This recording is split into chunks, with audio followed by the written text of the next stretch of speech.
त्या घटनेप्रमाणे आई वडिलांचं म्हणणं आहे ते मूल खेळत होतं आणि मूल कधीच लिफ्टमध्ये जात नव्हतं आणि ते पहिल्यांदाच गेलं आणि त्या दोन्ही दरवाजाच्या मध्ये काहीतरी गडबड झालेली दिसते, नक्की कुणालाच माहिती नाही.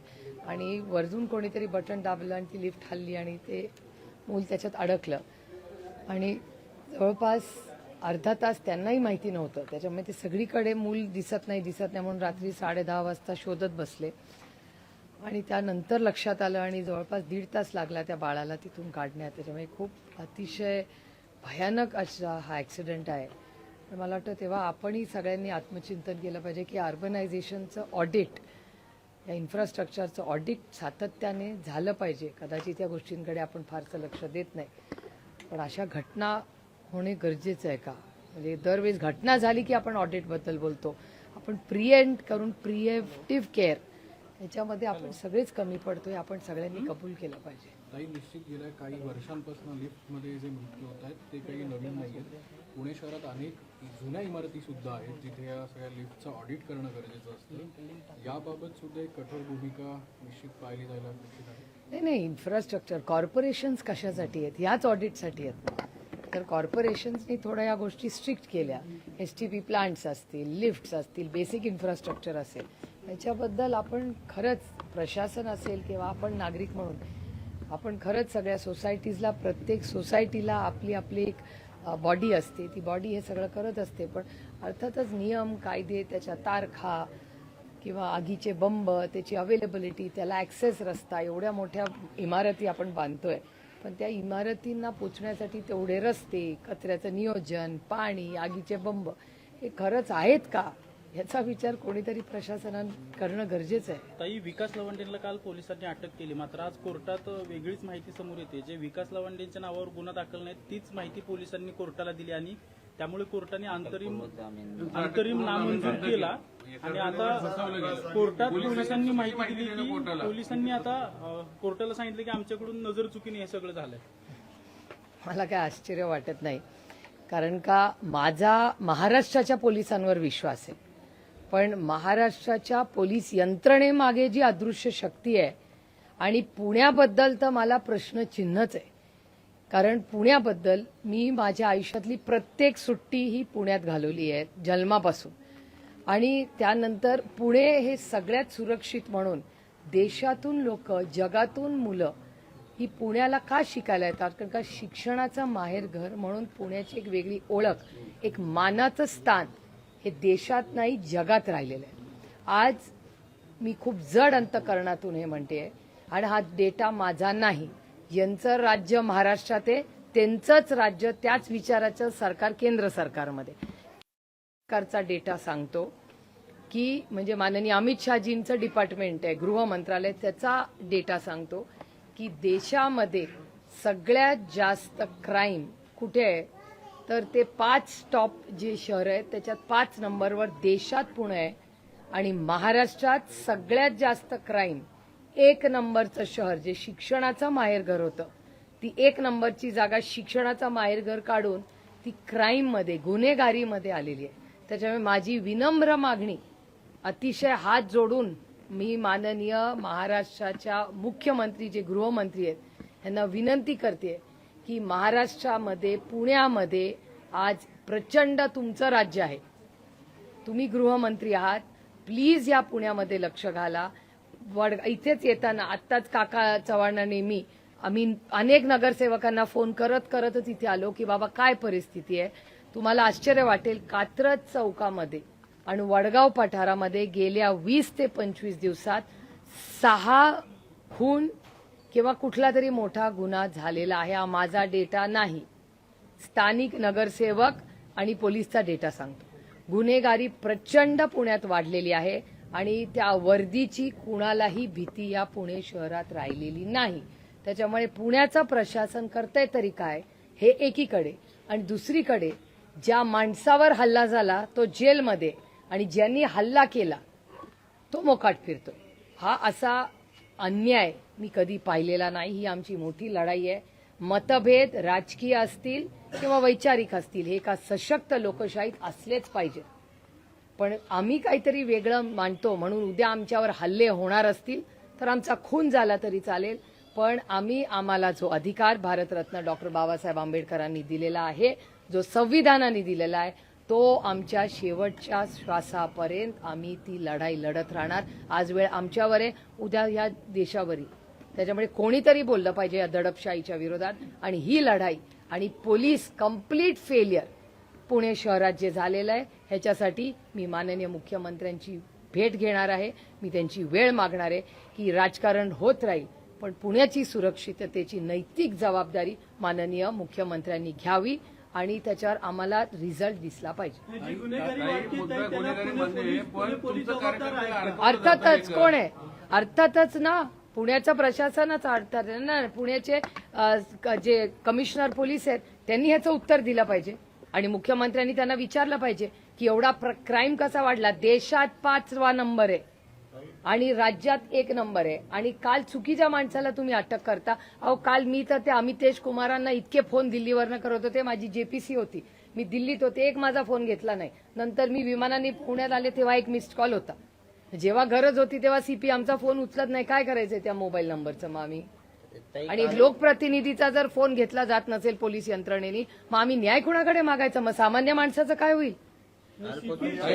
कार्यक्रमात सज्जन दम देताना दिसतात गुन्हेगारांना, मात्र प्रत्यक्ष कायदा आणि सुव्यवस्था पुणे शहरातली आपण बघतोय पूर्णपणे कोलॅप्स झाली पाहिजे. माझी माननीय मुख्यमंत्र्यांना विनम्र विनंती आहे की पुण्याचं ऑडिट करा. नाही तर डेटा आमचाच माननीय अमित शहाजींनी दिलेला तो आम्ही शेअर करतो. आणि जर काही 15 दिवसात रिझल्ट नाही मिळाला तर इथल्या प्रशासनाचा जो कोणी अधिकारी असेल त्याला सक्तीच्या सुट्टीवर पाठवा आणि इन्क्वायरी लावा. सध्या इंधनवाढ मोठ्या प्रमाणात होतीये. आपण एक मिनिटांचा पूर्ण होते हा विषय पूर्ण मुद्दा असा आहे, वैचारिक लढ्याचा हा मुद्दा आहे. विकास लवांडे साहेबांनीच मुद्दा एका लेखामध्ये तो उपस्थित केला होता, वारकरी संप्रदायातील घुसखोरीचा. त्याच्यावर विकास लवांडेंनी आवाज उठवला, यादी दिली. त्यानंतर विकास लवांडेंची शाईफेक झाली. त्या आरोपींना अटक नाही, ते मोकाट आहेत. आणि वर्ण विकास लवांडेंना अटक होते एका चुकीचा गुन्हा दाखवून त्यांचा जामीन रद्द केला जातो. हा काय प्रकार आहे? ही लोकशाहीची हत्या आहे. ही लोकशाहीची हत्या चाललेली आहे. जो माणूस यांच्या विरोधात बोलेल त्याला ईडी, सीबीआय आणि जो करप्ट नाही त्याला मग असले उद्योग.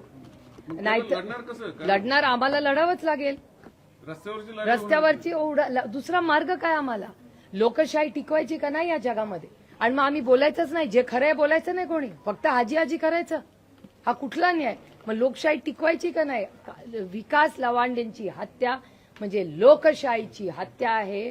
आणि 26 अटक झालेली आहे ती विकास लवांडेंची जी अटक आहे ती लोकशाहीची हत्या आहे. ती संविधानावर केलेला घात आहे या आज सत्तेतल्या लोकांनी. काय अर्थ आहे की नाही? मग सगळे असं जर अटक होत असतील, नाही, हे चुकीचंच आहे ना. म्हणून तर काल शशिकांत शिंदेजी आणि रोहित पवार तिकडे तातडीने गेले. आमची सगळी यंत्रणा, आमचे सगळे वकील गेले. आजकाल आमची वकिलांची दोस्ती झाली आहे. याचं कारण असं की खोटे गुन्हे रोजच आमच्या लोकांवर दाखल होतात. मग पक्ष पळवताना खोटे गुन्हे आमच्यावर, नंतर आता लोकांवर शाई फेक गुन्हा. त्यामुळे हे सगळं वाढतच चाललंय. दुर्दैव आहे, लोकांनी 200 आमदार त्यांना निवडून दिलेले आहेत. विरोधी पक्षातले सगळे पक्ष फोडून तोडून ईडीच्या नोटिसेस पाठवून दमदाटी करून त्यांना पण जवळ केलं. आता एवढं करून SIR करून भल्या गोष्टी करून एवढी सत्ता त्यांच्या हातात आहे. जर लोकांचं खरं लोकांनी तुम्हाला मतदान केलंय तर मग असले उद्योग करतायत कशाला? काही ज्यांनी तुमचा पक्ष तुम्ही आता म्हणताय, आता त्यांचेच आमदार दुसऱ्या पक्षात जायच्या मार्गावर आहे. शिंदेच्या संपर्कात आहेत. स्वतः त्यांचे मंत्री आमदार सांगतायत की दादांचे 20 आमदार आता आमच्या संपर्कात आहे. म्हणजे आता ते तुमच्याकडून निघाले तर पुढं ह्याचं उत्तर माझ्याकडे नाही. ह्याचं उत्तर तुम्हाला त्यांच्या पक्षाला विचारायला लागेल. परभणीमध्ये घेतली की आमचे गैरसमज दूर झाले, पण वैनिकडनं कोणीच काही बोलत नाही. राष्ट्रवादीचे असंही म्हटलं जातं की अजितदादांच्या राष्ट्रवादीचे काही आमदार पवार साहेबांच्या संपर्कात, त्यांच्याशी संपर्क. मी तुम्हाला एक गोष्ट सांगते, अतिशय प्रामाणिकपणे सांगते की आदरणीय पवार साहेबांना अनेक लोक सोडून गेले, जोडून गेले, काही झालं. आदरणीय पवार साहेबांना जेव्हा कोणीही वेळ मागतं तेव्हा आदराने प्रत्येकाला, कुठला तो पदाधिकारी असू दे, विरोधक असू दे, प्रेमाचा असू दे, कोणी असू दे, आदरणीय पवारसाहेब गेले 6 दशकं त्या व्यक्तीला प्रेमाने वेळ देतात. आणि त्यांनी काही प्रश्न विचारले, म्हणजे मग परवा आनंददादा येऊन गेले. आम्हाला आनंद वाटला. खूप दिवसांनी 3 वर्षांनी माझी आनंदची त्या दिवशी सिल्वर ओकला भेट झाली. आनंद वाटला. ठीक आहे, त्यांनी एखादा नवीन मार्ग, आमच्या शुभेच्छा आहेत. आमचं म्हणणं आहे की तुम्हाला जरी काय आमचे मतभेद असतील, ठीक आहे ना, मनभेद तर कधीच नव्हते. त्यांनी एक वैचारिक लढाईमध्ये एक वेगळी भूमिका आनंदी मांडली. आमच्या शुभेच्छा आहेत त्यांना. काही परभणीमध्ये पेट्रोल पंपावर 7/12 दाखवल्याशिवाय पेट्रोल मिळणार नाही, डिझेल मिळणार नाही, असं एक चित्र निर्माण झालेलं आहे. केंद्र सरकार म्हणते की इंधन पुरवठा हा पुरेसा आहे, कुठेही तुटवडा नाहीये, पण ग्रामीण भागामध्ये याची झळ मोठ्या प्रमाणात जाणवते आणि परभणीमध्ये तर 7/12 मागितला जातो. नुसतं ग्रामीण भागात नाही, तुम्ही सगळीकडे राज्यात ही परिस्थिती बघा. आणि मला चिंता कधी वाटली, जेव्हा माननीय भुजबळ साहेबांचं स्टेटमेंट तुमच्या चॅनलवर मी पाहिलं. भुजबळ साहेब म्हणाले की फक्त 30 दिवसाचं पेट्रोल आपल्याकडे. माझं स्टेटमेंट नाही तुमच्या चॅनलवर आले. नंतर माननीय मुख्यमंत्री म्हणले नाही नाही काळजी करू नका. त्याच्यामुळे एकाच सरकारमध्ये माननीय मुख्यमंत्री म्हणतात की नाही नाही काही काळजी करू नका, सगळं ठीक आहे. त्यांच्याच मिनिस्टरमधले कॅबिनेट मिनिस्टर आदरणीय माननीय भुजबळ साहेब म्हणतात 30च दिवसाचं आहे. केंद्र सरकार एक म्हणतं. आम्ही विश्वास कुणावर ठेवायचा? जर सरकारमधूनच 2 वेगळ्या माहिती बाहेर येत असतील तर सामान्य माणसांनी करायचं काय आणि जबाबदारी कधी घेणार? अहो, एवढे 200 आमदारांचं सरकार आहे, 222 का 25 का 26 देवालाच ठाऊक किती आहेत. पण एवढी मोठी मेजॉरिटी असताना लोकांनी एवढी तुम्हाला साथ दिली आहे. तुम्ही म्हणता लोकांचा एवढा मोठा आशीर्वाद आहे. मग आज चाललंय तरी काय? डॉलरचा भाव काय, इंधनाचा भाव काय, महागाई आहे. भाजी जाऊन घरी जाऊन विचारा की काय परिस्थिती आहे. 2 वेळा भाजी खाणं अशक्य झालंय. दुधाचा भाव वाढला इलेक्शन नंतर. काय स्वस्त राहिले या देशात सांगा ना. आणि सगळे इलेक्शन नंतर झालेले. हे दुर्दैव आहे. काही राष्ट्रवादी एकत्र असताना पुण्याची स्थानिक स्वराज्य संस्थेची जागा राष्ट्रवादीकडे होती, अनिल भोसले ते आमदार होते. आता दोन्ही जरी वेगळे असल्या तरी भाजपने त्या जागेवर दावा ठोकलेला आहे. तो त्यांच्या आघाडीचा अंतर्गत युतीचा अंतर्गत प्रश्न आहे ना, आमचा काय संबंध आहे? काही तुमचा अंतरावरच कोणाला पाठिंबा? कारण तुमचे काही नगरसेवक आहेत. नाही, आमचा आम्ही महाविकास आघाडी म्हणून लढणार.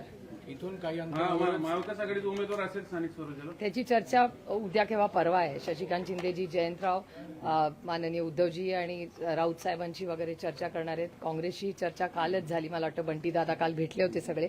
त्याच्यात 1-2 दिवसात तुम्हाला सगळं कळेल. काही अंतरावरच नसरापूरचे पीडित कुटुंब राहतं. चार्जशीट जरी फाईल झाली असली तरी, चार्जशीट वॉटरटाईट जरी असली तरी सुद्धा कोर्टात ऑनबोर्ड ही जेव्हा केस येईल तात्काळ फाशी देण्याची अपेक्षा जी आहे ती स्थानिकांकडनं केली जाते. काल पहिली सुनावणी झाली. अशा अनेक सुनावण्या होत राहतील असं दिसतंय. पण पुन्हा प्रश्न तोच उरतोय की न्याय कधी मिळेल. नाही, नसरापूरच्या केसमध्ये आम्ही कोणीही राजकारण आणलं नाही आणि आणणारही नाही. माणुसकीच्या नात्यामध्ये आम्ही सगळ्यांनीच त्यावेळी संग्राम थोपटे असतील, मी असेल, माननीय मुख्यमंत्री असतील, सगळ्यांनी आमचे सगळे राजकीय मतभेद बाजूला ठेवून आम्ही सगळे एकत्र भेटलोय. मुख्यमंत्र्यांनी शब्द आम्हाला दिलाय की फास्ट ट्रॅक कोर्टमध्ये तातडीने फाशी देईन आणि मी स्वतः त्याचं मॉनिटरिंग करीन. त्याच्यामुळे ह्या नसरापूरच्या केसमध्ये आम्ही माननीय मुख्यमंत्र्यांवर विश्वास ठेवलेला आहे. त्याच्यामुळे माननीय मुख्यमंत्र्यांनी त्याला तडा येऊ देऊ नये एवढी आमची त्यांच्याकडून अपेक्षा आहे. कारण का विषय अतिशय गंभीर आहे आणि तो संवेदनशीलपणेच त्याच्याकडे आपण सगळ्यांनी पाहिलं. काही आगामी काळ सगळा पावसाचा आहे. इथे पाठीमागच्या काळात आपण बघितलं की हा सगळा निंबज नगर असेल किंवा एकता नगर असेल, त्या ठिकाणी पाण्याचा मोठा एकदम पूर परिस्थिती जी निर्माण झाली होती. त्याच्यानंतर अनेक बैठका झाल्या, एकनाथ शिंदे स्वतः इथे आले, अनेक गोष्टी झाल्या. यंदा पावसाळ्यात ती गोष्ट होऊ नये याच्यासाठी काही खबरदारी घेतली जाईल नाही, अशी अपेक्षा आहे. कॉर्पोरेशनची काका असतील किंवा काँग्रेस पक्ष असेल, या सगळ्यांनी याची आढावा बैठकी घेतली आहे. मीही वेळ मागितली होती, पण त्यांनी सांगितलं की नगरसेवक आमचे सगळे आहेत, जे काँग्रेसचे असतील किंवा राष्ट्रवादी काँग्रेस पक्ष, शरदचंद्र पवार, या सगळ्यांनी एकत्र मिळून या सगळ्या पुण्याच्या शहराचा पाऊस आणि त्याचा आढावा सगळा घेतलेला आहे. आपत्ती व्यवस्थापनची सगळा रिव्ह्यूही घेतलेला आहे. त्याच्यामुळे आमची अपेक्षा आहे की ज्या चुका आधी झालेल्या आहेत त्या पुन्हा पुनरावृत्ती होऊ नये एवढीच अपेक्षा आहे. सोशल मीडियावर आपण पाहतो की एक कोकण जनता पार्टी निर्माण झालेली आहे, त्याचे फॉलोअर्स आपण पाहतोय कोट्यवधीच्या घरात आहे. जरी हे सोशल मीडियापुरतं स्थित असलं तरी तरुणांचा प्रश्न अतिशय गंभीर सध्या परिस्थितीत बनलेला आहे. 2029ला प्रस्थापितांना हा पर्याय होऊ शकतो असं वाटतं तुम्हाला?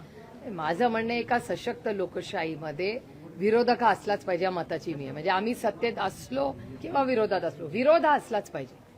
कारण का चेक्स अँड बॅलन्सेस म्हणून तर ती लोकशाही आहे ना. त्याच्यामुळे पण त्याच्यातून एक गोष्ट आपल्याला प्रकर्षाने जाणवते की कॉक्रोच जनता पार्टीला एवढा साथ लोकांनी दिला, ह्याच्यात प्रचंड अस्वस्थता आहे. हे पुन्हा जी गोष्ट आम्ही वारंवार सांगतो की अस्वस्थता आहे, इकॉनॉमिक तुम्ही बघा या सगळ्या प्रक्रियेमध्ये आज इकॉनॉमिकल क्रायसिस चाललाय भारतात. त्याच्याबद्दल भारत सरकारकडून काही आम्हाला ना ऐकायला मिळतं ना वाचायला मिळतं. आणि हे वारंवार राहुल गांधी गेले 6 महिने राहुलजी जे बोलत आले चॅनल्सवर त्या सगळ्या गोष्टी खऱ्या झालेल्या आहेत. तुम्ही बघा, तुम्ही जरा एक 6 महिन्यांची त्यांची सगळी भाषणं किंवा मी असेल, अखिलेश यादवजी असतील, कोणी तुम्ही ममता दिदी असेल, आम्ही सगळ्यांनी पार्लमेंटमध्ये जी भूमिका गेले 6 महिने वर्षात आर्थिक परिस्थितीबद्दल मांडली आहे ते शब्द आमच्या सगळ्यांचा आज खरा होतो. 2029ला याचा परिणाम दिसेल. बघूया ना, आता अभी जिएंगे तो 29 में कुछ करेंगे ना. इथे आता 26 मध्येच काय परिस्थिती माहिती नाहीये. 29चं कोणी बघितलंय. राष्ट्रवादी तटकरे साहेब घरी भेटायला आले होते साहेबांना. नंतर कालच त्यांनी प्रेस घेतली की आमच्यातले वाद मिटले वगैरे, पण अजून वहिनी ना बोलल्यात ना पाच बोलला. म्हणजे खरंच मिटलंय की नेमकं काय? नाही, त्यांच्यात वाद आहेत का नाही हे मला माहिती नाही बाबा. दुसरे का घर में क्यों झाकू मैं.